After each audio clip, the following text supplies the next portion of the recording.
Shikshana Ratna Award Ceremony 2025 begins.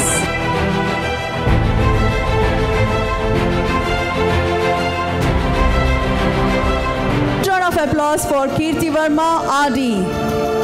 Under the category Best Principal of the Year from Bengaluru, Bharatiya Shikshana Ratna 2025 award goes to Mr.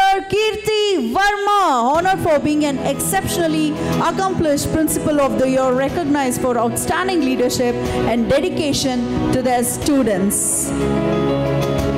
ಕೀರ್ತಿಯವರ ಕೀರ್ತಿ ಪತಾಕೆ ಹೀಗೆ ರಾರಾಜಿಸಲಿ. ಅವರ ತಂದೆಯವರು ಕೂಡ ಶಿಕ್ಷಕರೇ ಆಗಿದ್ದಂಥವರು, ಅವರ ಶ್ರೀಮತಿಯವರು ಜೊತೆಗೂಡಿದ್ದಾರೆ, ತಂಗಿ ಕೂಡ ಶಿಕ್ಷಣ ಸಂಸ್ಥೆಯನ್ನು ಮುನ್ನಡೆಸ್ತಾ ಸಾಕ್ತಿದ್ದಾರೆ.